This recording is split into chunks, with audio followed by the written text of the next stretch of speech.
Good morning students. आप सभी का आपके अपने यूट्यूब चैनल में बहुत बहुत स्वागत है। चलिए बेटा, आज हम एनसीईआरटी मैथ्स क्लास 10th का एक्सरसाइज 3.2 का क्वेश्चन नंबर 5 पढ़ने वाले हैं। क्वेश्चन नंबर 4 तक हमने स्टडी की हुई है, बहुत अच्छे से समझा रखा है बेटा। आप हमारी लास्ट वीडियोस देख सकते हैं। चलिए आज हम क्वेश्चन नंबर 5 पढ़ेंगे। इसके बाद 2 क्वेश्चन इस एक्सरसाइज के फिर बचते हैं, वो भी बहुत ईजी हैं। आई होप मैंने जो टेबल आपको समझा रखी है वो टेबल आपको क्वेश्चन नंबर 6 को सॉल्व करने में बहुत हेल्प करेगी। ठीक है, चलिए मैं 5 बता देता हूँ आप लोगों को। ठीक, तो इसमें क्वेश्चन दिया हुआ है half the perimeter of a rectangular garden.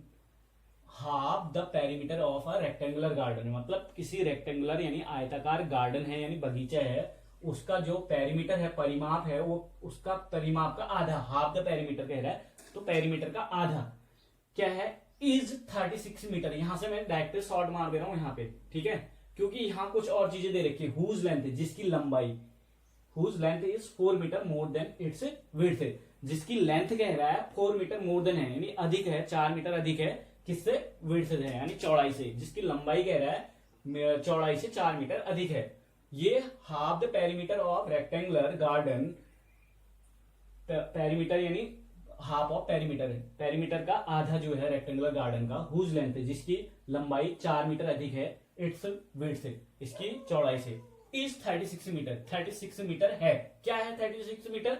Half the perimeter है। क्या है बेटा? हाफ द पेरीमीटर कितना है? Is 36 metre. ठीक है, और लेंथ दे रखी है, लेंथ है 4 मीटर मोर देन है, मोर देन है क्या है, विड्थ से, इट्स विड्थ दे रखा है। ठीक है, चलिए स्टडी कर लेते हैं। Find the dimension of the garden. Garden की क्या निकालनी है हमें? डायमेंशन यानी बीमाएं निकालनी है, भुजाएं निकालनी, मतलब लेंथ और ब्रेड्थ। चलिए देख लेते हैं। पहले हम 2 चीजें मान लेते हैं, लेंथ और ब्रेड्थ को मान लेते हैं। लेट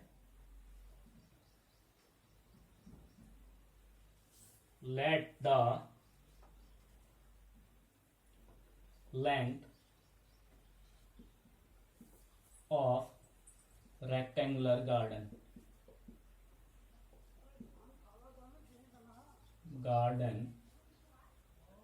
बी एक्स मीटर, क्या मान लेते हैं, एक्स मीटर, एंड विड्थ या ब्रेथ भी लिख सकते हैं हम, विड्थ बी वाई मीटर। कितना मीटर है? Y metre. एक को हमने एक्स मीटर मान ली, एक को वाई मीटर, क्योंकि हमने 2 वेरिएबल्स में क्या बनाने हैं, लीनियर इक्वेशन बनाने हैं बेटा। अदरवाइज हम एक ही चीज को भी मानते, एक ओनली 1 वेरिएबल होता तो केवल हम एक्स मान लेते, तो एक्स हम इसको मानते जो हमें फाइंड नहीं होती है। तो हमें यहाँ दोनों चीजें हमें पहले लेट करनी पड़ेंगी बेटा, माननी पड़ेंगी। ठीक है, चलिए अकॉर्डिंग टू क्वेश्चन देख लेते हैं। पेरीमीटर ऑफ, पहले लिखते हैं हम पेरीमीटर, सीधे सीधे अकॉर्डिंग टू क्वेश्चन लिख सकते हैं आप। क्या लिख सकते हैं? According to question.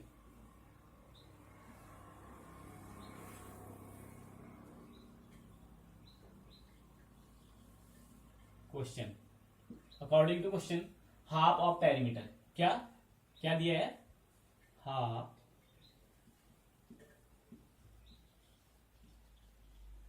Perimeter of garden is equal to कितना दिया है, 36 मीटर। तो पहले हमें पेरीमीटर दिया हुआ है, तो पेरीमीटर हम लिख लेंगे पहले। पेरीमीटर कितना है? 36 मीटर। पेरीमीटर क्या होता है बेटा? पेरीमीटर क्या होता है हमारा? पेरीमीटर जो होता है हमारा 2 इंटू एल प्लस बी होता है। क्या होता है perimeter? 2 into L plus B, 2 गुणा लंबाई धन चौड़ाई होता है। तो ये हाफ द पेरीमीटर कह रहा है, तो हाफ ऑफ पेरीमीटर क्या हो जाएगा, 2 into L plus B upon 2 is equal to क्या हो जाएगा हमारा, 36 मीटर। तो लेंथ जो है हमारा 2 इंटू एल प्लस बी होता है, तो 2 से 2 क्या हो गया, कैंसिल आउट हो गया हमारा। क्या हो गया? 2 से 2 cancel out. L plus B को एल को क्या माना है हमने, लेंथ को हमने क्या माना है बेटा, एक्स माना है, और ब्रेड्थ को क्या माना है, वाई माना है। तो हम लिख सकते हैं जो फॉर्मूला होता है, बिकॉज यहां पे लिख लेंगे perimeter of garden is equal to हो जाएगा 2 into L plus B, where L is equal to x and B is equal to y, ये हमने लेट किया हुआ है बेटा। ठीक है, यहाँ पे L की जगह पे हमने क्या रख दिया, x रख दिया, और B की जगह पे y रख दिया। ये फॉर्मूला है हमारा 2 इंटू एल प्लस बी, और हाफ ऑफ पेरीमीटर कह रहा है तो आधा कर दिया हमने, हाफ कर दिया। तो हमारा क्या आ गया, x plus y is equal to क्या आ गया बेटा, 36 आ गया। ये इक्वेशन 1 बन गया आपका। ठीक है, इक्वेशन 1 है। तो ये तो फर्स्ट सिचुएशन थी। अब सेकेंड सिचुएशन देख लीजिए। फर्स्ट सिचुएशन है, पहली कंडीशन है ये। ठीक है, सेकेंड सिचुएशन क्या कह रहा है, length of length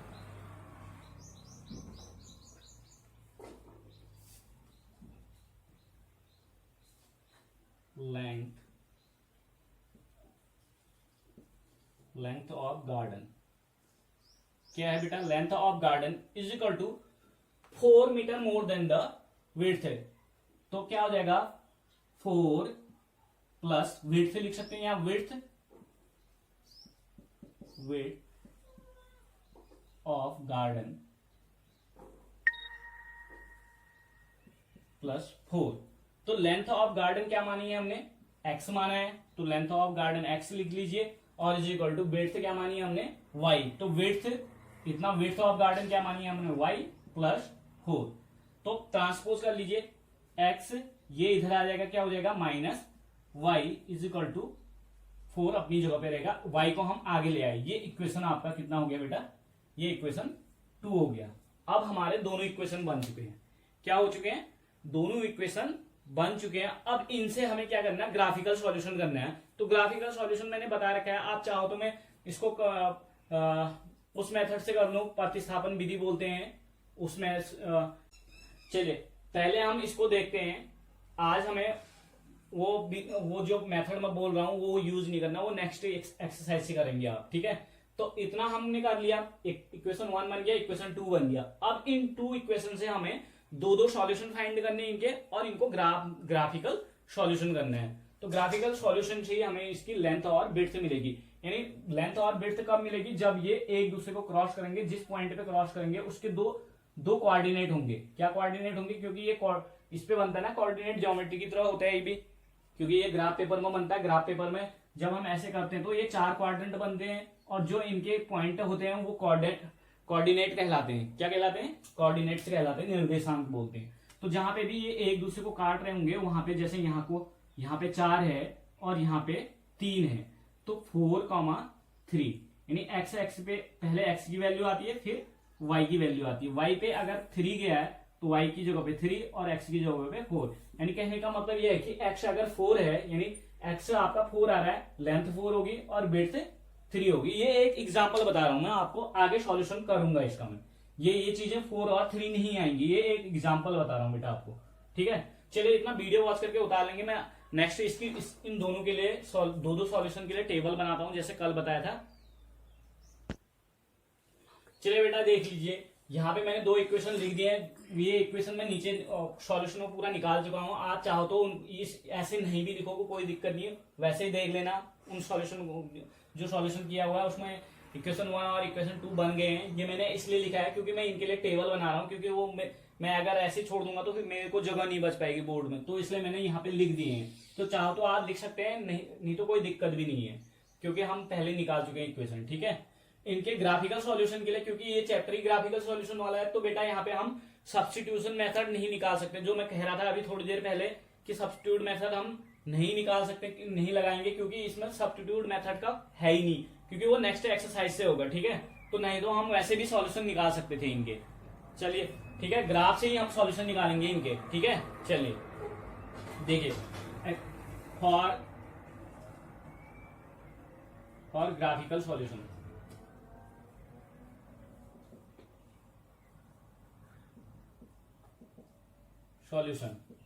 graphical solution के लिए पहले हम टेबल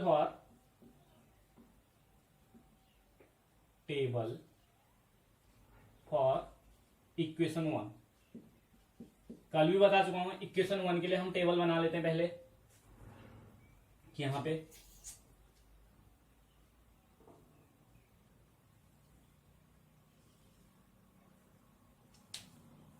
थोड़ा सा आगे से बना लेते हैं ताकि दोनों दो टेबल यहीं पे आ जाए, हम उसका ग्राफिकल सॉल्यूशन उस साइड को कर सकें। ठीक है, चलिए यहाँ पे हम इक्वेशन 1 के लिए कर लेते हैं। ये टेबल है इक्वेशन 1 के लिए।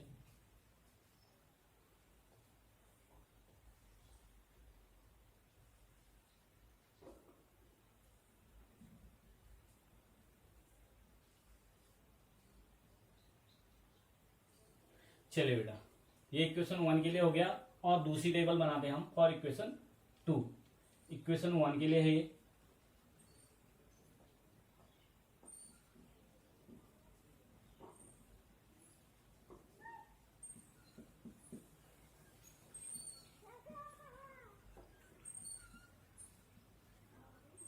इक्वेशन 2। इक्वेशन 2 के लिए भी यहीं पे टेबल बना देते हैं।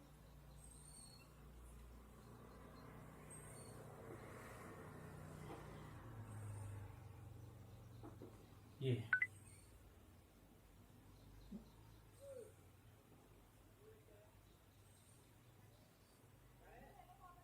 देख लीजिए, यहाँ पे x की वैल्यू आएगी और यहाँ पे y। ये मैं निकालना बता चुका हूं आप लोगों को कैसे निकालते हैं। तो पहले हम देख लेते हैं इक्वेशन 1 के लिए, देख लेते हैं बेटा। इक्वेशन 1 के लिए देखो, इक्वेशन 1 क्या क्या है हमारा, x plus y is equal to 36 है। तो हम क्या करेंगे, हमें y की वैल्यू निकालनी ना, y इज इक्वल टू 36 अपनी जगह पे, x इधर जाएगा तो क्या हो जाएगा, माइनस x हो जाएगा। तो हमारा y बराबर क्या आ गया, ये x minus 36, sorry 36 minus x आ गया। ठीक है, चलिए ये इक्वेशन 1 के लिए हो गया। सेम ऐसे इक्वेशन 2 के लिए y की वैल्यू निकाल लेते हैं, y का निकाल लेते हैं हम। इक्वेशन 2 क्या है, x minus y is equal to 4 है। तो सेम वही चीज है, यहाँ पे 36 की जगह पे हम क्या रख देंगे, 4 लिख लेंगे, और बाकी ये x उधर जाके क्या हो जाएगा, माइनस x हो जाएगा। तो y इज इक्वल टू क्या हो जाएगा, सॉरी यहाँ पे माइनस भी है, अब आगे माइनस है। देखो y के आगे माइनस है, क्योंकि इस पहले वाले में तो प्लस था, तो लेकिन यहाँ पे क्या है, माइनस है। तो minus y is equal to, यहाँ माइनस कॉमन ले लेंगे हम, बाहर माइनस आएगा तो अंदर क्या बचेगा आपका, -4 प्लस x बचेगा। और या ऐसे भी लिख सकते हैं आप, x को आगे लिख सकते हैं। ठीक है, तो माइनस से माइनस कैंसिल आउट हो गया, y इज इक्वल टू हो जाएगा आपका -4 प्लस x, या y इज इक्वल टू लिख सकते हैं, प्लस x को आगे लिख लो और -4 को पीछे, x -4 कर लेते हैं। तो इसको क्या कर लेते हैं, x -4 हो गया। क्लियर है, इतना समझ में आ गया होगा आप लोगों के, आई होप समझ में आ रहा होगा। क्योंकि देखिए यहाँ पे मैंने क्या करा, x कॉमन ले लिया बेटा, क्योंकि ये पॉजिटिव था, x बाहर लेने की वजह से प्लस का क्या हो गया, -4 हो गया। ठीक है, और ये -x था तो +x हो गया। ठीक है, माइनस कॉमन लेने की वजह से। क्यों लिया माइनस कॉमन, क्योंकि y माइनस में था, क्योंकि y का माइनस हमें हटाना है, क्योंकि हमें प्लस y की वैल्यू निकालनी है ना। तो y निकालने के लिए हमने दोनों तरफ माइनस कॉमन लिया, माइनस से माइनस कैंसिल आउट, तो -4 प्लस x को हम ऐसे भी तो लिख सकते हैं, प्लस x को आगे लिख लिया हमने, क्योंकि जिनके आगे साइन नहीं होते प्लस माने जाते हैं, और ये -4 पीछे चला गया, यानी x -4 हो गया, y is equal to x -4 हो गया। चलिए अब इनमें हम वैल्यू पुट करेंगे एक एक करके सॉल्यूशन निकालने के लिए। ठीक है, चलिए देखिए यहाँ पे क्या है, x। पहले इक्वेशन वाले के लिए देखते हैं हम, इसके दो सॉल्यूशन, एक सॉल्यूशन ये है और एक सॉल्यूशन ये है। तो x की वैल्यू में माना 0 रख देता हूं, या आप रख सकते हैं कितना, कुछ भी रख लीजिए। मैं 0 तो नहीं रखूंगा, क्योंकि 0 रखूंगा तो 36 आएगा, क्योंकि मेरे पास 36 तक यहाँ पे काउंटिंग लिखने के लिए जगह नहीं है। ठीक है, अगर मैं ग्राफ पेपर बनाऊं तो 36 तक लिख नहीं पाऊंगा यहाँ पे, तो मैं थोड़ा बड़ा सोच लेता हूँ कुछ। मैं यहाँ पे लिख लेता हूं आपका 12। यहां अगर मैं 12 लिखता हूं तो ये 24 हो जाता है, फिर भी ज्यादा होता है। तो हम कुछ भी लिख सकते हैं, ये तो आपकी मर्जी है, आप कुछ भी लिख सकते हैं, क्योंकि यहाँ पे डायरेक्ट हमें सब्ट्रैक्ट करना है, किसी को डिवाइड नहीं करना है। ठीक है, तो मैं लिख लेता हूँ 18 लिख लेता हूँ। तो अगर 36 में से 18 घटेगा तो कितना बचेगा, 18। ये आपकी मर्जी है, आप कुछ भी लिख सकते हैं। और यहाँ पे लिख देता हूं मैं 20, क्योंकि मैं 20 तक बना सकता हूँ, एक्स एक्सिस पे 20 तक बना सकते हैं हम, और ग्राफ उसी ढंग से बनेगा। ठीक है, चलिए आप चाहो तो आप माइनस में भी वैल्यू लिख सकते हैं, माइनस में वैल्यू लिखेंगे तो प्लस ज्यादा हो जाएगा, बड़ा बन जाएगा। तो हम डायरेक्टली घटा लेंगे, 20 घटा लेते हैं, तो यहाँ पे बचा आपका 16। ठीक है, चलिए ये क्लियर हो गया। अब हमें यहाँ पे क्या करना है, x की वैल्यू ऐसी लेनी है जिससे कि हम -4 घटाएं तो हमारा कुछ भी आ सकता है। ठीक है, तो हम x बराबर 0 ही रख लेते हैं क्योंकि ये छोटी वैल्यू है और 4 जो है छोटी वैल्यू है, x बराबर 0 रखते हैं। तो देखिए y is equal to x, देखो यहाँ पे तो मैंने बता दिया था x बराबर 18 रखा, तो y बराबर क्या आ जाएगा 36 में से x को घटाना है, x यानी 18 को घटा दिया तो कितना बचा मेरे पास 18 बचा। अब मैं दूसरी कंडीशन में x बराबर 20 रख रहा हूं, तो 36 में माइनस x करूंगा, x यानी 20 लूंगा, तो 36 में से x गया क्या बचा 16, x यानी 20 गया। ठीक है, तो ये चीज यहां भी है, 0 रखा है x बराबर मैंने, y इज इक्वल टू क्या है x क्या रख रहा हूं 0 -4, 0 में से 4 गया -4 आ गया। ठीक है, अब दूसरी कंडीशन के लिए मैं यहां पे रख देता हूं 2 रख देता हूं, या कुछ भी रख सकते हैं आप, 1 रखो, 0 रखो, 1 रखो, 4 रखो, 5 रखो, लेकिन आनी चाहिए कंप्लीट नंबर में, अपॉन में नहीं आनी चाहिए। अपॉन में आएंगे तो आप लोगों के लिए दिक्कत हो जाएगी इसको ग्राफ पेपर में डिनोट करने में। मैं तो कर लूंगा लेकिन आप लोगों के लिए दिक्कत हो जाएगी, इसलिए मैं आप ही लोगों की दिक्कत दूर होगी, इसलिए मैं बता रहा हूं कि ऐसी वैल्यू पुट करनी है जहां पे ये इस रूप में ना आए। तो यहाँ पे तो आने की कोई चांसेस नहीं है, जहां पे ऐसा होता है जैसे y is equal to x plus 4/2 होता है, इस तरीके के जो इक्वेशन बनते हैं उनमें इस टाइप की दिक्कत आ जाती है कभी कभी। ठीक है, चलिए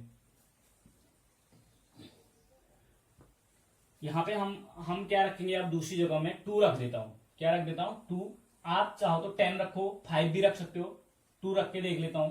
ठीक है, 2 रखूंगा तो क्या होगा देख लीजिए, x की जगह पे क्या रख रहा हूं मैं 2 रख रहा हूं, y is equal to x की जगह पे 2 -4, 2 में से 4 गया कितना बचा बेटा, बड़ी नंबर का साइन आता है, और 4 में से 2 गया 2, ये हो गया क्लियर, -2 आ गया।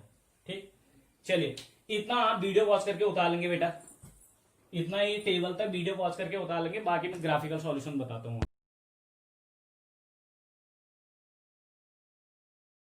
चलिए बेटा देखिए, ये ग्राफिकल सॉल्यूशन के लिए 2 टेबल्स बना दिए हैं हमने। अब ये देखना कि इनको ग्राफ पेपर में कैसे डिनोट करना है, इसके लिए ग्राफ पेपर बना लेंगे बेटा, आप ग्राफ पेपर ले लेंगे, मैंने बताया था पिछली वीडियो में भी बताया था, ग्राफ पेपर ले लेंगे आप, और अपने अकॉर्डिंग देखो यहाँ पे मुझे दिख रहा है कि ये ये सारे 2 की टेबल में आ रहे हैं, देखो ये 2 के मल्टीपल्स लग रहे हैं सारे, 18 देखो यहाँ पे दोनों वैल्यू सेम है, एक्स की भी सेम है, वाई की भी। पहला सॉल्यूशन जो है आपका 18,18 ही है, तो देख लेते हैं हम यहाँ पे एक्स एक्सिस के लिए भी 18 है, वाई एक्सिस के लिए भी 18, लेकिन एक्स एक्सिस के लिए अधिकतम हमारे पास 20 है, तो 20 को डिनोट करने के लिए हमें 20 सेंटीमीटर चाहिए लगभग ग्राफ पेपर में। तो ग्राफ पेपर में इतनी लंबी सेंटीमीटर्स होते नहीं है, तो हम 1 सेमी बराबर, यानी जो एक कॉलम होता है ग्राफ पेपर में ऐसे बना होता है, ग्राफ पेपर इस टाइप से बना होता है, ऐसे सीट होती है, उसमें जो एक सीट होती है ये वो 1 सेंटीमीटर स्क्वायर की होती है, यानी 1 सेमी ऐसी भी होती है, 1 सेमी ऐसी भी होती है। तो बेटा 1 सेमी को हम बराबर 2 मीटर मान लेंगे, क्योंकि हमारे पास स्केल जो है यहाँ पे scale 1 centimetre is equal to 2 metre क्यों मानेंगे, क्योंकि हमारे पास ये बहुत लेंथी काउंटिंग है, ये हमारे इसमें लाइन में रिप्रेजेंट नहीं हो पाएगी, यानी एक्स एक्सिस पे इतनी लंबी जगह नहीं बच पाएगी, क्योंकि 20 सेंटीमीटर की होती है शायद ग्राफ पेपर, तो उसमें आपको दिक्कत आ सकती है। तो इसलिए मैं 1 सेंटीमीटर को 2 मीटर के बराबर मान रहा हूं, क्योंकि हमारी यूनिट जो क्वेश्चन में पूछा गया है वो मीटर में पूछा गया है। ठीक है, चलिए इसको हम मान लेंगे, ये स्केल मान लेंगे हम। ठीक है, स्केल मान लेना आप 1 सेमी इज इक्वल टू 2 मीटर, ये आप अपनी सहूलियत के हिसाब से मान सकते हैं। ठीक है, जैसे आपको कंफर्ट लगता है। चलिए आप देखिए यहाँ पे मैंने 1 सेमी एक खाने को 2 के बराबर माना, तो 2, 4, 6, 8, 10, 12, 14, 16, 18, 20, 22 तक लूंगा। ये हमारे एक्स एक्सिस के हैं, किसके हैं ये, एक्स एक्सिस पे हैं। और वाई एक्सिस पे देखो, क्योंकि इधर पॉजिटिव जाता है और इधर नेगेटिव, -2, -4, -6। देखो एक्स एक्सिस पे देखो, एक्स की वैल्यू देख लो ऊपर, ये कोई माइनस में नहीं है, सारे पॉजिटिव है, तो इट मीन्स ये यहीं आएंगे। ठीक है, अब देखिए ये ओरिजिन पॉइंट हो गया, और यहां से देखिए नीचे की ओर हमारा फर्स्ट पॉइंट यहाँ पे है, यहाँ पे आपका -2 आ जाएगा, -4 आ जाएगा, क्योंकि y एक्सिस पे देखो -4 है और -2 भी है, -6 नहीं है। चलिए हम ऐसे ही लिख देते हैं, कभी जरूरत पड़ सकती है ऐसे, आप सीख लेंगे इसे, ठीक है। तो वाई एक्सिस पे 2 4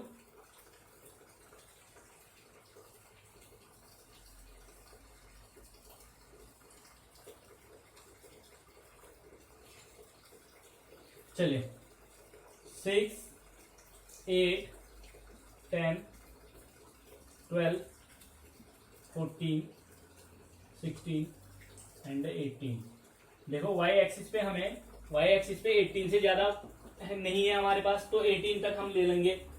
अब यहाँ पे हम इक्वेशन 1 के लिए देखते हैं। इक्वेशन 1 के लिए देखो x की वैल्यू 18 है और y की भी 18 है, यानी 18 18 है। तो पहला वाला 18 18 कहाँ पे आएगा आपका 18 देख लीजिए। ऐसे आप चाहे तो आप यहाँ पे 18 18 देखिए, थोड़ा सा दिक्कत आएगी। यहाँ पे मैंने स्केल लिखा हुआ है, स्केल को थोड़ा सा साइड में लिख देते हैं हम, ऐसे टॉप में लिख लेना आप स्केल।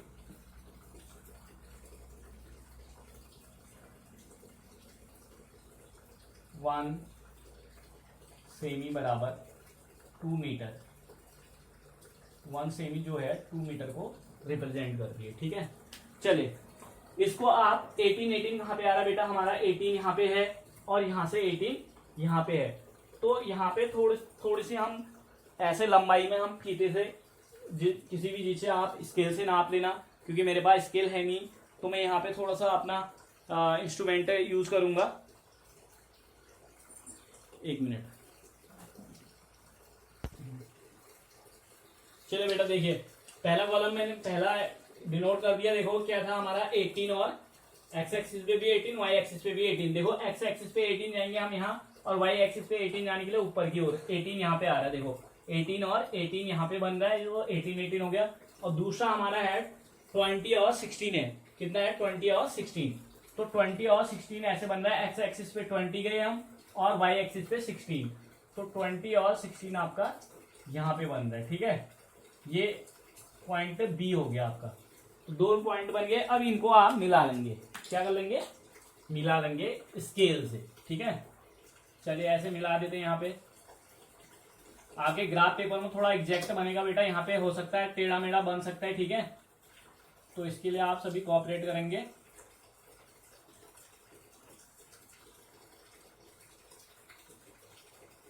लाइंस के लिए जगह भी इतनी ज्यादा है नहीं यहाँ पे,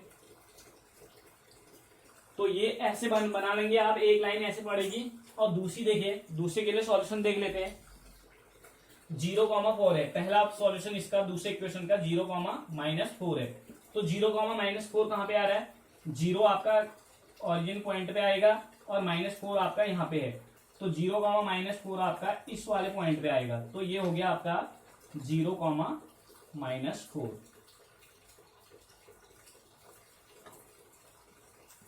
ये पॉइंट सी लिख लेंगे, इसका नेम इसका नेम क्या लिख लेंगे, पॉइंट सी, ठीक है। चलिए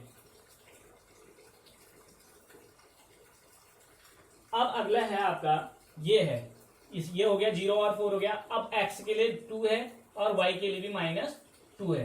तो एक सॉल्यूशन ये है आपका, x एक्सिस पे 2 जाइए, ये है, और y एक्सिस पे 2 ये है।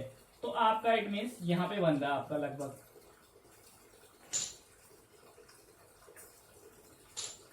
यहाँ पे, ठीक है। चलिए बेटा ये आपका 2,-2 है, ये आपका पॉइंट डी बन गया, ठीक। अब इनको मिला लेंगे आप, ऐसे सीधा मिलाएंगे ऊपर की ओर। वीडियो वॉच करके उतार लेंगे बेटा, ठीक है। चलिए बेटा देख लीजिए, ध्यान देंगे। ये लाइन मैंने 0 4 और 2,-2 आप ग्राफ पेपर में बिल्कुल एग्जैक्टली आप इसको ऐसे लाइन खींचेंगे दोनों को मिलाते हुए बीचों बीच से, ठीक है। तो ये लाइन खींची हमने, ये यहाँ पे काट रहा है बेटा। देखिए ये जो जहां पे इंटरसेक्ट कर रहा है, ये यहां से देखो y एक्सिस पे कितना है और x एक्सिस पे कितना है, ये देखने वाली बात है। देख लीजिए मैं यहाँ पे इंची टेप से थोड़ा सा देख लेता हूँ। ये हमारा देखो ये पॉइंट जो आ रहा है आपका, यहाँ ऐसे देखते हैं, ऐसे आपका लगभग 20 पे आ रहा है बेटा। कितने पे आ रहा है, 20 पे। और यहां से देखते हैं तो ये आ रहा हमारा लगभग 16 पे आ रहा है बेटा। क्योंकि यहाँ पे देखो मैंने बोर्ड पे खींचा हुआ है, तो ये एग्जैक्ट नहीं हो सकता है। तो एग्जैक्ट आपका ग्राफ पेपर में बनेगा। ये लगभग यहाँ पे जो कट रहा है एक्स एक्सिस पे ये आ रहा है आपका लगभग, देखिए यहां से नाप लेते हैं हम।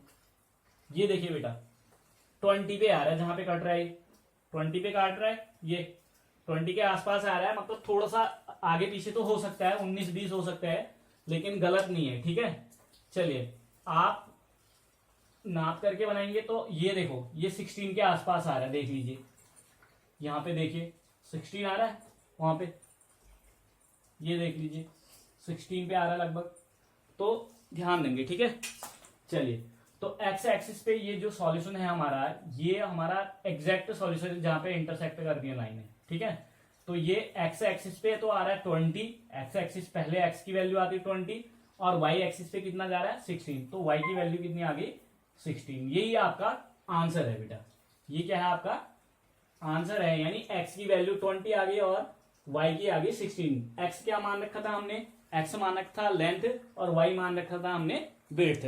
चलिए यहां पे लिख देंगे, ये सॉल्यूशन आप लिखेंगे नहीं ऐसे, ये मैंने वहां डिनोट करने के लिए बताया आपने आपको, ये यहां देख लेंगे सॉल्यूशन ही है, तो लिखेंगे हैंस ये लाइनें जहां पे इंटरसेक्ट कर रही है, वही जो होता है इंटरसेक्ट जहां पे होता है वहीं पे वही आपका आंसर होता है। देखो एक्स एक्सिस पे तो हम 20 पे इंटरसेक्ट कर रहे हैं और वाई एक्सिस पे 16 पे कर रहे हैं बेटा। ठीक है, तो लिख सकते हैं हैंस, देखो एक्स की वैल्यू, ये पहले एक्स आता है, जैसे देखो पहले एक्स आया आपका 18 और फिर वाई आया 18, पहले एक्स आया 20 और फिर एक्स आया 16, तो सेम इसी तरीके से वहां पे पहले एक्स आएगा 20 और वाई आएगा 16। तो ये चीजें तो मैंने यहाँ सॉल्यूशन ढूंढा था, तो सॉल्यूशन में भी हमारा सॉल्यूशन मिल रहा है, यानी एक्स की वैल्यू 20 और वाई की 16 मिल रही है, तो एक्स हमारी लेंथ है और वाई 16, तो इसके और भी सॉल्यूशन हो सकते हैं। ठीक है, चलिए तो यहाँ पे हैंस लिखेंगे हम, हैंस लेंथ ऑफ रेक्टेंगुलर, ये चीज आप ग्राफ पेपर में कर लेंगे बेटा, length of rectangular garden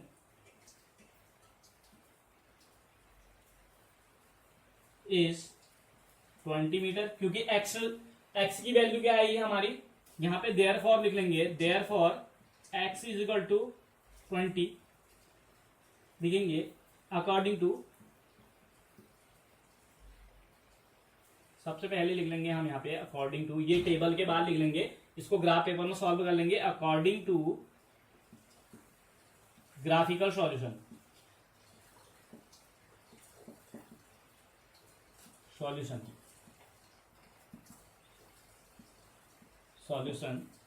x is equal to 2 and x is equal to 20 and y is equal to 16। तो x हमने किसकी वैल्यू मान रखी है बेटा, x हमारी कितनी आ रही है 20 आ रही है और y कितना आ रहा है 16। x क्या मान रखा हमने लेंथ, सो लिख देंगे हम hence length of rectangular garden is 20 metre and width is 16 metre.